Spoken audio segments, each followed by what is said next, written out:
Hello friends. तो आज 5 मार्च है और हम आज की वीडियो में देखेंगे 27 फरवरी से लेकर और 4 मार्च तक जितने भी आपके एग्ज़ाम के लिए ये जो वीकली करंट अफेयर्स होंगे वो देखेंगे। तो चलिए स्टार्ट करते हैं हम आज वीकली करंट अफेयर्स। इसी में आज 5 मार्च की भी आपको जो है करंट अफेयर्स इंक्लूड होंगे और जो जो आपके लिए एग्ज़ाम के लिए इंपॉर्टेंट हो सकते हैं हम वो लाए हैं आपके लिए। तो चलिए आज के क्वेश्चन स्टार्ट करते हैं। देखिए सबसे पहले क्वेश्चन है, हाल ही में केंद्र सरकार ने किस राज्य के औरंगाबाद और उस्मानाबाद का नाम बदलने को मंजूरी दी है? तो इसका सही आंसर क्या होगा फ्रेंड्स? पूछ रहा है केंद्र सरकार ने किस राज्य को औरंगाबाद और उस्मानाबाद का नाम बदलने की मंजूरी दी है? तो इसका सही आंसर हो जाएगा ऑप्शन ए, महाराष्ट्र। हम आपको बता दें हाल ही में महाराष्ट्र का नाम में जो औरंगाबाद है, औरंगाबाद का नाम बदलकर क्या किया गया है? संभाजी नगर। और उस्मानाबाद का नाम बदलकर क्या किया गया है फ्रेंड्स? इसका नाम धाराशिव किया गया है। और अगर बात करें वही यूपी में, तो यूपी में अलीगढ़ का नाम बदलकर क्या कर दिया गया है? यूपी में अलीगढ़ का नाम बदल के हरिगढ़ कर दिया गया है। और अगर बात करें गुजरात में, तो गुजरात के नाम से आपको याद आ रहा है। और एक और है यूपी में ही जो अयोध्या स्टेशन था उसका नाम कर दिया गया मर्यादा पुरुषोत्तम श्री राम के नाम पर कर दिया गया है। और मुगल सराय का नाम दीनदयाल उपाध्याय कर दिया गया है। ये थे आपके यूपी में कुछ जो पिछले दिनों नाम परिवर्तन किए गए हैं। और आपको बता दें गुजरात की जब बात आती है तो केवड़िया स्टेशन है उसको क्या कर दिया गया है? एकता स्टेशन। केवड़िया स्टेशन को क्या कर दिया गया है? एकता स्टेशन नाम बदल दिया गया है। और अब बारी आती है एमपी की, मध्य प्रदेश। तो आप याद कीजिए कि कौन ऐसे नाम अभी परिवर्तन हाल ही में एमपी में हुए। तो एक नर्मदापुरम को हाल ही में होशंगाबाद कर दिया गया है। क्या कर दिया गया फ्रेंड्स? होशंगाबाद नाम चेंज कर दिया गया है। और एक पताल पानी है उसको तांत्या मामा के नाम, एक पताल पानी स्टेशन है जिसे कि तांत्या मामा के नाम पर कर दिया गया है। तो ये थे हाल ही के रिसेंटली जो भी आपको एक सप्ते के अंदर जितने भी करंट अफेयर्स आएंगे वो सभी हम आपको बताते जाएंगे। तो आज देख रहे हैं नेक्स्ट है आपका, हाल ही में FATF ने किस देश की सदस्यता को निलंबित कर दिया है? हाल ही में FATF ने किस देश की सदस्यता को निलंबित कर दिया है? तो बताइए फ्रेंड्स इसका सही आंसर क्या हो जाएगा? Option B. देखिए ऑप्शन बी, रूस को जो है FATF ने जो है इसका भी देश की सदस्यता रद्द कर दी है। और क्यों की है हम आपको बता दें कि हाल ही में एक युद्ध हो रहा था रूस और यूक्रेन के बीच, वो बहुत ही चर्चित रहा है। तो रूस और यूक्रेन के बीच जितना भी रसिया द्वारा हिंसा यूक्रेन पर किया गया, ये क्यों किया गया? क्योंकि एक क्रीमिया अधिकरण के कारण, क्रीमिया एक राज्य है वहाँ की, तो रसिया द्वारा क्या किया? क्रीमिया अधिकरण करने का कोशिश 2014 में ही किया गया। तो रूसिया, इसी कारण जो है रसिया द्वारा हिंसात्मक यूक्रेन पर आक्रमण किया जा रहा था। तो इसीलिए FATF ने रूस को जो है इससे निलंबित कर दिया गया है। और इसके अलावा अगर बात करें उत्तर कोरिया की, ऑप्शन में देख रहे हैं उत्तर कोरिया। तो उत्तर कोरिया से अब क्या है कि परमाणु हथियार से अभी लैस घोषित कौन कर दिया है? खुद को उत्तर कोरिया ने कर लिया है। और अगर यूक्रेन तो भी बता ही दिए हैं। तो और इसके अलावा पाकिस्तान की बात करें तो पाकिस्तान को भी ग्रे लिस्ट से 3 साल बाद इसे बाहर किया गया है पाकिस्तान को। नेक्स्ट है क्वेश्चन आपका फ्रेंड्स, हाल ही में भारत ने किस देश के साथ लंबी अवधि के कच्चे तेल की खरीद सहित तेल और गैस क्षेत्र में सहयोग करने पर सहमत हुए? तो इसका सही आंसर क्या हो जाएगा फ्रेंड्स? इसका सही आंसर हो जाएगा डी, गुयाना। गुयाना ही एक ऐसा देश है जिसमें भारत ने गुयाना के साथ लंबी अवधि के कच्चे तेल की खरीद सहित तेल और गैस क्षेत्र में सहयोग करने के लिए सहमत हुए। तो आपको बता दें भारत जो है तेल का, पेट्रोलियम पदार्थ का या तेल का सबसे बड़ा तीसरा उपभोक्ता देश है, या फिर कह दीजिए आयातक देश है। और इसके अलावा अगर बात करें साउथ अफ्रीका की, तो अभी 100 अफ्रीकी चीता, कितने 100 अफ्रीकी चीता जो है यहाँ से लाने की घोषणा किया गया है। और ऑस्ट्रेलिया के साथ क्या हुआ है? अभी ऑस्ट्रेलिया के साथ free trade agreement FTA agreement हाल ही में हुए हैं। और चलिए नेक्स्ट प्रश्न है फ्रेंड्स, अगर संबंधित बात करें तो देखिए इक्वेटर जो है, इक्वेटर इसी से होकर गुजरता है साउथ अफ्रीका से। ये है आपका साउथ अफ्रीका, देख रहे हैं ये मैप है साउथ अफ्रीका की। अगर इसके बारे में विशेष करें तो भारत दुनिया भर में तेल का तीसरा सबसे बड़ा उपभोक्ता और आयातक है। और इसकी लगभग 85% तेल मांग विदेशों से आयात के माध्यम से पूरी की जाती है, जिसमें लैटिन अमेरिका और कैरिबियन क्षेत्र से लगभग 10% ही शामिल है। भारत और गुयाना तेल और गैस के क्षेत्र में सहयोग करने पर सहमत हुए हैं, जिसमें दक्षिण अमेरिका से दीर्घकालिक कच्चे तेल की खरीद और इसके अपस्ट्रीम क्षेत्र में निवेश शामिल है। और इसके अलावा अगर फ्रेंड्स बात करें, इसके अलावा नेक्स्ट प्रश्न है 24 फरवरी 2023 को किस योजना ने 4 साल पूरे किए हुए हैं। देखिए 24 फरवरी 2023 को किस योजना ने 4 साल पूरे किए हैं, तो फ्रेंड्स इसका राइट आंसर हो जाएगा किसान सम्मान निधि योजना।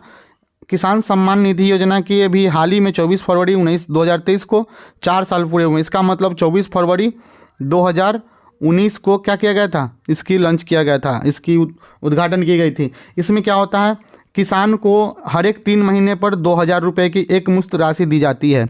24 फरवरी 2023 को प्रधानमंत्री किसान सम्मान निधि योजना की 4 साल पूरे हो गए हैं। इस योजना को किसानों की आय में वृद्धि करने के उद्देश्य से लॉन्च किया गया था। इस योजना के तहत किसानों को 6,000 रुपया प्रति वर्ष वित्तीय सहायता प्रदान की जाती है। मतलब ये जो है 2-2 हज़ार रुपये आपकी आएंगे हर किस्ती में। इस योजना को प्रधानमंत्री नरेंद्र मोदी ने 24 फरवरी 2019 को उत्तर पूर्व के गोरखपुर जिले से क्या किया था, लॉन्च किया था। इसका क्रियान्वयन केंद्रीय कृषि व किसान कल्याण मंत्रालय द्वारा किया जाता है। अगर बात करें फ्रेंड्स जनधन योजना की, तो आप बताइए कमेंट करिए कि जनधन योजना की शुरुआत कब हुई थी। तो बता दें जनधन योजना की शुरुआत 28 अगस्त 2014 को किसकी शुरुआत हुई थी, जनधन योजना की। अगर उज्ज्वला योजना की बात करें तो ये 2016 में स्टार्ट हुई थी और इसकी सेकेंड उज्ज्वला योजना 2.0 2021 में लॉन्च हुई थी। अगर मुद्रा योजना की बात करें तो ये मुद्रा योजना फ्रेंड्स 2015 में आई थी। नेक्स्ट है आपका, हाल ही में किसे बेस्ट एडवेंचर टूरिज्म डेस्टिनेशन का अवार्ड मिला है। बताइए किस राज्य को हाल ही में बेस्ट एडवेंचर टूरिज्म डेस्टिनेशन का अवार्ड मिला है। तो इसका सही आंसर हो जाएगा option B, Jammu and Kashmir. देखिए जम्मू और कश्मीर को हाल ही में बेस्ट एडवेंचर टूरिज्म डेस्टिनेशन का अवार्ड मिला है।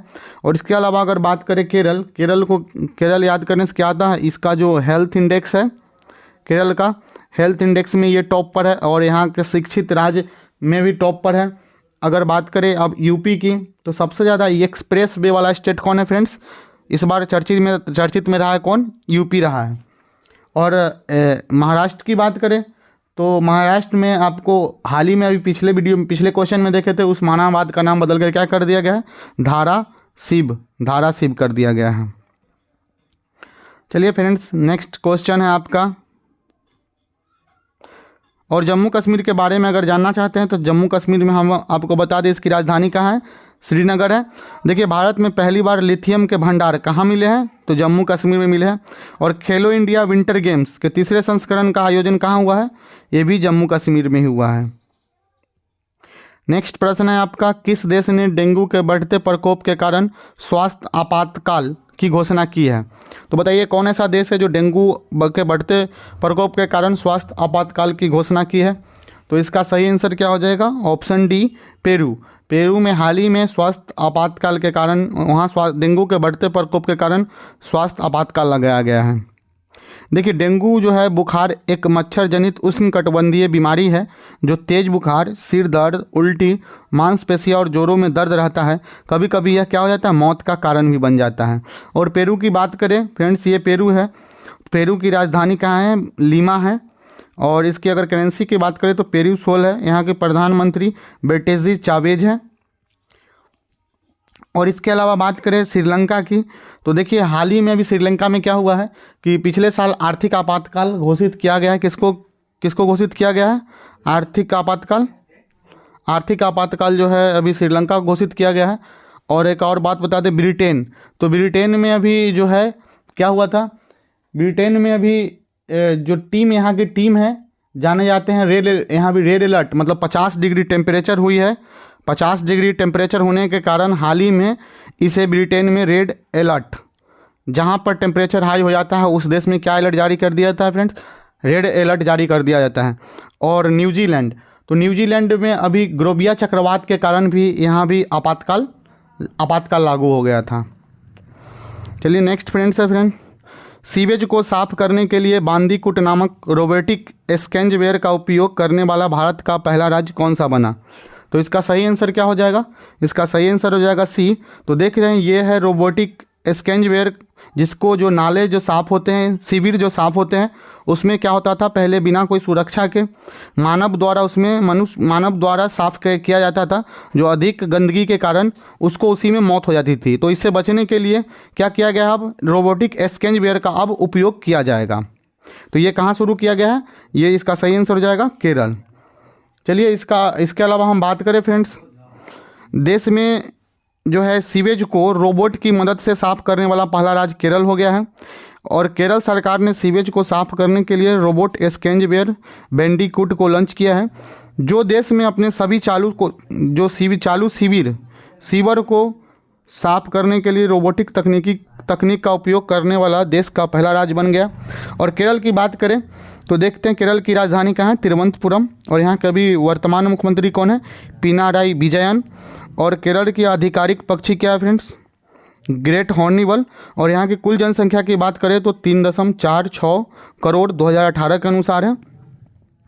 और इसके अलावा जो ऑप्शन दिया हुआ है उत्तराखंड, तो उत्तराखंड में अभी आपको बताए थे कि जो अभी रिपब्लिक डे हुआ है उसमें सर्वश्रेष्ठ झांकी किसे प्रदान किया गया है? उत्तराखंड को ही प्रदान किया गया है। इसके अलावा अगर कर्नाटक की बात करें तो कर्नाटक में भी जो भारत में न्यू एजुकेशन पॉलिसी आई है वो कहाँ लागू किया गया है? NEP न्यू एजुकेशन पॉलिसी कहाँ लागू की गई है? कर्नाटक में सबसे पहले लागू किया गया। इसके अलावा अगर तमिलनाडु की बात करें तो साइबर सिक्योरिटी जो होता है लागू करने वाला पहला स्टेट कौन बन गया है? तमिलनाडु बन गया है। चलिए नेक्स्ट प्रश्न है, एस अब्दुल नज़ीर किस राज्य के नए राज्यपाल बने हैं? तो देखिए इसका फ्रेंड्स सही आंसर क्या हो जाएगा? Option A Andhra Pradesh. तो आंध्र प्रदेश का नए राज्यपाल कौन बने? एस अब्दुल नज़ीर। इसके अलावा अगर बता दें आपको कि पश्चिम बंगाल, तो पश्चिम बंगाल का राज्यपाल कौन है? CV आनंद। और लद्दाख का राज्यपाल कौन है? BD मिश्रा। और इसके अलावा महाराष्ट्र की बात करें तो महाराष्ट्र की कौन है? रमेश बैठा।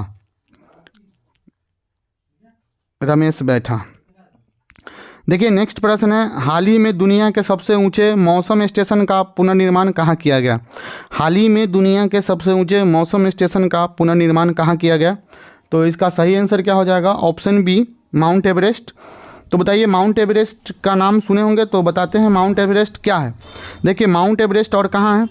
तो अमेरिका की नेशनल जियोग्राफिक सोसाइटी के विशेषज्ञ दल ने माउंट एवरेस्ट पर दुनिया का सबसे ऊंचा मौसम केंद्र मई 2022 में स्थापित किया है।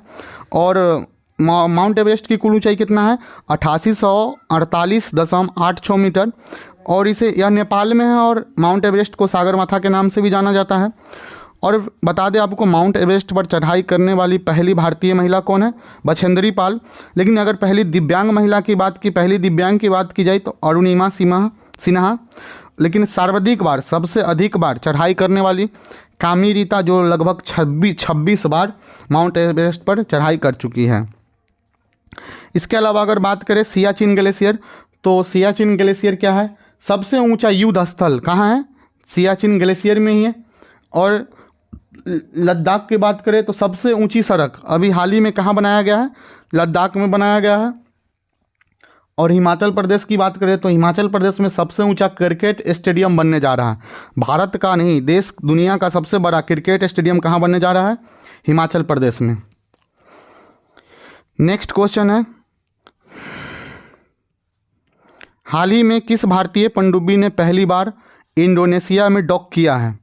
देखिए हाल ही में किस भारतीय पनडुब्बी ने पहली बार इंडोनेशिया में डॉक किया है? तो इसका सही आंसर क्या हो जाएगा? इसका सही आंसर हो जाएगा option A INS Sindhu Kesari. तो देखिए INS सिंधु केसरी हो गया। और इसके अलावा जो दिया हुआ है INS वागीर, ये जो है पाँचवीं स्कॉर्पियन पनडुब्बी हो जाएगी। और इसके अलावा बात करें INS ध्रुव की, और जो दिया हुआ INS अर्नाला, ये सभी पनडुब्बी ही है। चलिए नेक्स्ट प्रश्न है, हाल ही में जारी अंतर्राष्ट्रीय IP इंडेक्स रिपोर्ट में भारत का स्थान क्या रहा है? IP इंडेक्स में भारत का स्थान बता दें, पिछले वर्ष जो था 43 है, लेकिन इस बार कितना हो जाएगा? 42 है। इस बार आईपी इंडेक्स में कितना है, इंटरनेशनल आईपी इंडेक्स जो आती है उसकी 11th एडिशन थी इस बार, उसकी इस बार रैंक है 42। और इसके अलावा बात करें 135 किसकी रैंक है बताइए, 135 जो है पीस इंडेक्स जो आती है उसमें भारत पीस इंडेक्स में, उसमें भारत का कितना इंडेक्स में कितना रैंक है 135। लेकिन वही 136 हैप्पीनेस आता है, एक हैप्पीनेस इंडेक्स खुशहाली रिपोर्ट आती है, उसमें भारत जो है 136वें स्थान पर है। लेकिन इसमें अगर टॉप देश की बात करें, टॉप कंट्री की, तो फिनलैंड टॉप इस बार फिर भी कौन रह गया है, लगातार फिनलैंड कई वर्षों से टॉप पे रहती जा रही है। लेकिन वही अगर इन्वायरमेंट में कौन रही है, इन्वायरमेंट पर्यावरण सूचकांक में सबसे इस बार टॉप पर डेनमार्क रहा है। लेकिन वही भारत का स्थान कितना रहा है 180। नेक्स्ट क्वेश्चन है friends, entrepreneur of the year 2022 का खिताब किसने जीता। एंटरप्रेन्योर ऑफ द ईयर 2022 का खिताब किसने जीता। तो इसका सही आंसर क्या हो जाएगा, इसका सही आंसर क्या हो जाएगा, ऑप्शन डी सज्जन जिंदल। सज्जन जिंदल जो है इस बार एंटरप्रेन्योर ऑफ द ईयर 2022 का खिताब जीते हैं। इसके अलावा अगर बात करें रतन टाटा, तो आपको पिछले क्वेश्चन में बताए थे कि रतन टाटा को असम सरकार ने असम राज्य की सबसे उच्च पुरस्कार जो होती है असम वैभव प्रदान किया गया है। वही आकाश अंबानी जो मुकेश अंबानी के बेटे हैं, उन्हें टाइम्स 100 में जो है क्या किया गया है, इमर्जिंग पर्सन के रूप में चुना गया है। वही पूर्णिमा वर्मन इन्हें जो है अभी यूनाइटेड नेशन इन्वायरमेंट UNEP के द्वारा चैंपियन ऑफ द अर्थ से घोषित किया गया है। नेक्स्ट प्रश्न है, निम्नलिखित में से कौन AI भाषा मॉडल LLAA में लॉन्च करने के लिए तैयार किया गया है। तो इसका सही आंसर क्या हो जाएगा, गूगल। ये जो है गूगल का तीसरा भाषा है। जो पहला भाषा है LLA में मेटा द्वारा विकसित तीसरा बड़ा भाषा मॉडल है। पहला है गैलेक्टिका और दूसरा था ब्लेंडर। मेटा जो है मेटा जो है क्या है, मेटा फेसबुक का दूसरा नाम है। इसका सही जो आंसर होगा मेटा होगा। मेटा को पहले किस नाम से जाना जाता है, फेसबुक के नाम से जाना जाता है, जो कि अब मेटा के नाम से जाना जाता है। अब बताइए कि यूट्यूब का CEO कौन है, नील मोहन। यूट्यूब का CEO कौन हो जाएगा, नील मोहन। वही अगर ट्विटर की बात करें तो अभी विश्व का सबसे बड़ा बिलियनर्स कौन है, इलन मास्क ने इलन मास्क इसका क्या है, अभी आधिकारिक है, मतलब मालिक है। और गूगल सबसे बड़ा क्या होने जा रहा है, सबसे बड़ा डाटा सेंटर होने जा रहा है। नेक्स्ट प्रश्न है, हाल ही में प्रधानमंत्री नरेंद्र मोदी ने किस राज्य में शिवमोगा हवाई अड्डे की उद्घाटन किया है। तो इसका सही आंसर हो जाएगा कर्नाटक में हाल ही में प्रधानमंत्री नरेंद्र मोदी द्वारा जो है शिवमोगा हवाई अड्डे का उद्घाटन किया गया है। और इसकी खास बात क्या है, ये हवाई अड्डा कमल के आकार का है। और झारखंड में अभी आपको बता दें देवघर में एयरपोर्ट का भी उद्घाटन किया गया है। और अरुणाचल में सिवांग पुल जो है उसको राजनाथ सिंह के द्वारा उद्घाटन किया गया है। वही बात करें अगर उत्तर प्रदेश की, तो उत्तर प्रदेश में वाराणसी कॉरिडोर PM मोदी द्वारा शुरुआत किया गया है। नेक्स्ट है, पूर्वोत्तर में पहला संपीड़ित बायोगैस संयंत्र किस राज्य में बनाया गया। पूर्वोत्तर में पहला संपीड़ित बायोगैस संयंत्र किस राज्य में बनाया गया।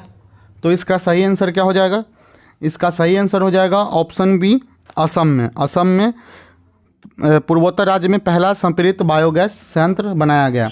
लेकिन अगर देश में बात करें तो ये संगरौर में होगा। वही मणिपुर की बात करें तो मणिपुर में किमलोंगजोंग ये एकमात्र तैरता नेशनल पार्क है। और मेघालय में अभी चेलिंग फेस्टिवल यहाँ मनाया जाता है। वही अरुणाचल प्रदेश की बात करें तो डोनीपुल एयरपोर्ट का उद्घाटन किया गया है। नेक्स्ट है, हाल ही में वर्ष 2022 के फीफा फुटबॉल अवार्ड में बेस्ट मेंस फुटबॉलर का अवार्ड किसने जीता। अगर बेस्ट मेंस फुटबॉलर का बात करें तो किसने जीता है, लियोनेल मेसी ने। लेकिन अगर महिला में बात करें तो महिला में किसने जीता है, एलेक्सिया पुटेलस जो कि स्पेन का रहने वाली है। तो इन्हें क्या जीता है, इन्होंने वुमेन्स फुटबॉल का अवार्ड जीता है। नेक्स्ट है, हाल ही में राष्ट्रीय विज्ञान दिवस कब मनाया जाता है। देखिए हाल ही में राष्ट्रीय विज्ञान दिवस 28 फरवरी को मनाया जाता है। सीवी रमन जी के याद में क्या मनाया जाता है? National science day. इस बार का थीम था वैश्विक कल्याण के लिए वैश्विक विज्ञान, global science for global wellbeing. Next है भारतीय वाणिज्य एवं उद्योग महासंघ फिक्की के नए महासचिव कौन बने? तो फिक्की के नए महासचिव कौन बने? शैलेश पाठक। इसका सही आंसर क्या हो जाएगा? शैलेश पाठक। तो बताइए रोजर बिन्नी किससे संबंधित है? बीसीसीआई के अध्यक्ष कौन बनाए गए? रोजर बिन्नी। बीवीआर सुब्रमण्यम जो है, बीवीआर सुब्रमण्यम नीति आयोग के अभी सीईओ बनाए गए हैं। वही अनिल लोहाटी की बात करें तो ये रेलवे बोर्ड की सीईओ बनाए गए हैं। नेक्स्ट है शीतल पेय ब्रांड पेप्सी का नए ब्रांड एम्बेसडर कौन बने हैं? पेप्सी के नए ब्रांड एम्बेसडर। तो इसका सही आंसर क्या हो जाएगा? Option C Ranveer Singh. Ranveer Singh Pepsi का ब्रांड एम्बेसडर बनाए गए हैं। अगर पेप्सी की बात करें तो इसकी हेडक्वार्टर कहाँ है? न्यूयॉर्क। और इसकी हेडक्वार्टर कहाँ है? न्यूयॉर्क। और दीपिका पादुकोण किस चीज़ के ब्रांड एम्बेसडर हैं? लेवाइस। लेवाइस का ब्रांड एम्बेसडर दीपिका पादुकोण। और आयुष्मान खुराना को जो है अभी हाल ही में यूनिसेफ के ब्रांड एम्बेसडर बनाए गए हैं। और सोनाक्षी सिन्हा को PETA person of the year द्वारा सम्मानित किया गया है। दिल्ली में आयोजित 8वां रायसीना डायलॉग में मुख्य अतिथि कौन होंगे? तो इसका सही आंसर क्या हो जाएगा? इसका सही आंसर हो जाएगा ऑप्शन है जियोर्जिया मिलोनी। देखिए ये जो है इटली के पीएम हैं, जिन्हें इस बार 8वां रायसीना डायलॉग में मुख्य अतिथि के रूप में चुना गया है। और आप इसके अलावा बता दें, आपसे पूछा जाएगा कि रिपब्लिक डे 2023 जो भी हुआ है उसमें मुख्य अतिथि कौन थे? तो अब्दुल फतेह अल सीसी ये जो है रिपब्लिक डे में मुख्य अतिथि के रूप में थे। नेक्स्ट है क्वेश्चन, हाल ही में महिला T20 वर्ल्ड कप 2023 का खिताब किस देश की टीम ने जीता? तो महिला T20 वर्ल्ड कप 2023 का खिताब किस देश ने जीता? तो इसका सही आंसर क्या हो जाएगा? ऑप्शन डी ऑस्ट्रेलिया ने साउथ अफ्रीका को 19 रनों से हराकर ये खिताब अपने नाम लगातार छठी बार कर लिया है। और वही भारत की बात करें तो भारत द्वारा एशिया कप जीता गया है। और इंग्लैंड में पुरुष जो T20 वर्ल्ड कप हुआ है उसमें कौन विजेता रहा है? इंग्लैंड। देखिए ये जो है इसमें अगर बात करें महिला T20 वर्ल्ड कप में प्लेयर ऑफ द मैच कौन हुआ? Beth Mooney. और player of the series Ashleigh Gardner. ये जो देख रहे हैं ऑस्ट्रेलिया की मैप है। नेक्स्ट प्रश्न है, दुनिया की सबसे लंबी नदी क्रूज MV गंगा बिलास ने किन दो स्थानों के बीच अपनी यात्रा पूरी की है? तो देखिए दुनिया के सबसे लंबे जलमार्ग यात्रा करने वाले नदी जो है क्रूज MV गंगा बिलास, जो बनारस से असम डिब्रूगढ़ तक लगभग 3800 किलोमीटर यात्रा तय की है, बनारस से डिब्रूगढ़। वही ऑप्शन में अगर नासिक से दानापुर, ये क्या है? पहली किसान रेल कहाँ चलाई गई थी? नासिक से दानापुर के बीच। वही अगर बात करें अहमदाबाद से मुंबई, यहाँ पहली बुलेट ट्रेन स्टार्ट होगी, कहाँ होगी? अहमदाबाद से मुंबई के बीच, जो सूरत में बुलेट ट्रेन चलने के लिए पहला स्टेशन बनकर तैयार हो गया है। और विशाखापट्टनम से सिकंदराबाद, तो विशाखापट्टनम से सिकंदराबाद में अभी PM मोदी द्वारा हाल ही में 8वां वंदे भारत जो है यहाँ लॉन्च किया गया, मतलब यहाँ से शुरू किया गया है। नेक्स्ट प्रश्न है, मंदिर अनुष्ठान कर्तव्यों के लिए रोबोट हाथी को शामिल करने वाला भारत का पहला राज्य कौन सा बना? देखिए मंदिर अनुष्ठान जब कर्तव्यों के लिए एक रोबोट हाथी तैयार किया गया है तो वो कौन ऐसा पहला राज्य बन गया है? तो इसका सही आंसर हो जाएगा ऑप्शन बी केरल हो जाएगा। और ऑप्शन दिया हुआ है कर्नाटक से याद आ रहा है अभी शिमोगा एयरपोर्ट का शुरुआत PM मोदी द्वारा किया गया था। और कर्नाटक में ही चंदन संग्रहालय है। असम, तो असम से बताइए क्या है? यहाँ बायो CNG प्लांट खोला गया है, जो पूर्वोत्तर में पहला स्टेट हो गया है। और अगर गुजरात की बात करें तो गुजरात में भावनगर में CNG पोर्ट टर्मिनल खोला गया है, जो कि भारत में पहला ऐसा स्टेट है वहाँ CNG पोर्ट टर्मिनल खोला गया है। नेक्स्ट है, PIB के प्रधान महानिदेशक के रूप में किसे नियुक्त किया गया है? तो इसका सही आंसर हो जाएगा ऑप्शन सी राजेश मल्होत्रा को अभी PIB के प्रधान महानिदेशक के रूप में नियुक्त किया गया है। नेक्स्ट है, किस मोबाइल कंपनी ने 60 वर्षों में पहली बार अपना लोगो बदला है? देखिए, नोकिया का पहले लोगो कुछ और होता था, लेकिन अब जो है नोकिया में पहले 2 आदमी इसमें हैंड क्लैप मतलब हाथ मिलाते थे, वो था लोगो। लेकिन अब जो नोकिया का लोगो ये कर दिया गया है।